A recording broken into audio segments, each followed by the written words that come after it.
ఇది ధాన్యపు రాసుల రహదారి చూసుకో. ధాన్యపు రాసుల రహదారి అంటే రహదారుల ధాన్యం పనుడు కాదు. కల్లాలు లేక అప్పుడు కల్లాలు కట్టిస్తాం, మంచిగా అట్లా చేస్తాం ఇట్లా చేస్తామని చెప్పేసి కేసీఆర్ చెప్పిండు, అవతల పడ్డాడు, అయిపోయింది. ఇప్పుడు కూడా ఈ ప్రభుత్వం ఏ ప్రభుత్వం కూడా దాని గురించి పట్టించుకో. సరే రైతుల గురించి ఎవరు పట్టించుకోలేదు, అది వేరే విషయం.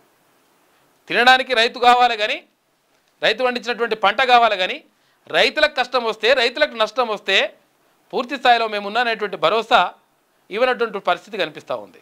ఇంకా నయం ఇప్పుడు ఏదో పరిహారం ఇస్తా అని చెప్పేసి అంటున్నారు, ఏది పంట నష్టపోయిన వాళ్ళకు. గతంలో అయితే ఇక అది కూడా లేదు. ఏమైందంటే ఈ రహదారి ఏం రహదారిది, 6 కాలం కష్టపడి పండించిన ధాన్యాన్ని ఆరబట్టేందుకు సరైన వసతులు లేక అన్నదాతలు తీవ్ర ఇబ్బందులు ఎదుర్కొంటున్నారు. తేమ శాతం తగ్గించేందుకు రహదారులపై కిలోమీటర్ల మేర ఆరబోస్తున్నారు. అయితే రాత్రి వేళ మంచు పడుతోందని కవర్లు కప్పుతూ నానా తంటాలు పడుతున్నారు.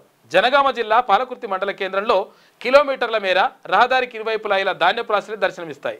తేమ 17% కంటే తక్కువగా ఉంటేనే ధాన్యాన్ని మార్కెట్కు తీసుకురావాలని చెప్తుండడంతో రోజు ఆరబెట్టాలి జర్ర వారం వచ్చిందనుకో ఆగమాగం పరిస్థితి.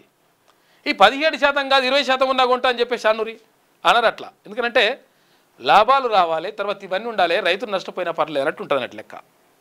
కాబట్టి పాపం రైతులు చాలా ఇబ్బంది పడుతూ ఉన్నారు.